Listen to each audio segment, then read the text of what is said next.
here's my issue, and I've said this about Michigan, and you've heard this opinion before, but like Ohio State is on a down year, correct? Like 2 losses this is a bad year for Ohio State. Well, this is one of the losses is to us. They were right. Well, of course, team. And then and they were a 1-loss team coming into that game against Oregon, and a lot of that had to do with some defensive strategy that, might have gone elsewhere if they would have, tuned that up.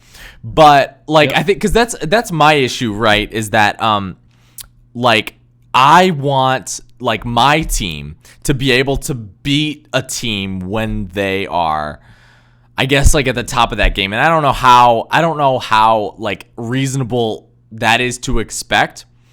Because I don't want, as someone who would root for Michigan State, I don't want Michigan State to be good only when Michigan is bad. You know what I mean? Michigan State benefited. Michigan State has a winning record. They've won 10 of the last 14 because Michigan had a rough coaching transition. You get into the nitty and gritty of that rivalry. Really, it's Michigan was strong. They won for 6 or 7 straight years, and then they lost a bunch because of that, because of Rich Rod, because of Brady Hoke. And then you had Harbaugh come in, who sort of stabilized the rivalry. But then Michigan State was down because that was only in 2015 that Harbaugh took over. And 2015 was the last year that Michigan State saw success up until this year. And so, you know what I mean? I want, my team to be competitive even when, I would want, as a Michigan fan, I would want for it to be at least 500, go both ways. Be a competitive rivalry. I don't want to beat the team when they're down. I think that the narrative that Ohio State was the only, to say Michigan only won a game this year against Ohio State because Ohio State is on a down year, I don't think is correct. I mean, that's totally fair. It's one of the less I don't know what the word is that I want here. I don't want to say less talented because there's a shit ton of talent. It's a refresh team, right? It's sort of it's a stopgap team. Is it one of the most inexperienced? Yeah, but they also have 3 NFL receivers on their team. Well, and Michigan did look impressive in that game, to be fair. Michigan didn't just squeak out with a victory. Michigan came in there and totally dominated. You play that game 10 times and Michigan wins 9 of them. Just like how if Michigan-Georgia replays, Georgia wins that game 100 times out of 100. I don't think Michigan-Ohio State game was... Well, yeah, but I don't think that game is the same. I think that Ohio State would win that game 1 out of 10 times. I think that Georgia would win it 100 out of 100. No. Because you know what our offensive line did? We lined up and we said, we're going to feed you pizza. But I don't want pizza. You're getting fed pizza. And we kept doing it, and we kept doing it, and there was nothing they could do to stop it. And that was, and you know what it was? And this kind of brings it back to the Michigan-Georgia game. It was coaching, and it was scheme, and it was game planning.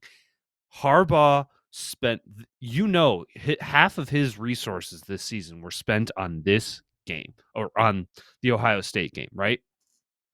And that's the biggest reason why they won it. He played it so the personnel was a mismatch, right? So he could always, so the running game could do what they wanted as much as they want. So even when Ohio State showed they could score, and that was the other thing on defense. They kept the ball in front of them. They didn't give up the big play. Ohio State, C.J. Stroud threw the ball all over the place and got a ton of yards, but they didn't let him score a lot of touchdowns, held him to several field goals. It was a great game plan. And then we saw what happened in the Georgia game in the CFP. Georgia completely schemed us to have all of our weaknesses front and center. We have an elite pass rush with a secondary that, has been used to quarterbacks being pressured all season and having to, throw the ball quickly. What does Georgia do? Quick passes to not allow the pressure to get home. Quick passes into open space, into the flat, into dump offs. And then occasionally you open it up to the deep play because now you keep by doing all those short passes, the secondary has to keep crowding the line, and then you just blow past them. It was fantastic personnel selection to go against our Michigan's personnel.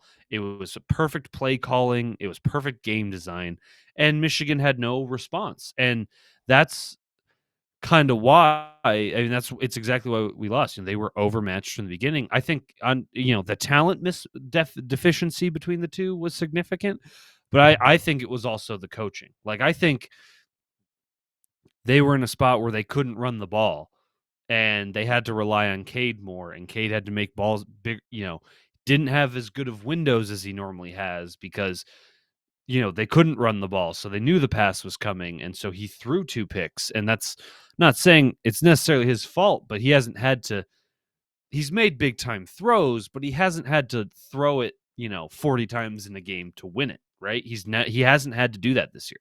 Even in the Ohio State game, he had to make several good throws at key moments, but he didn't need to make 40 and be the focal point of the offense.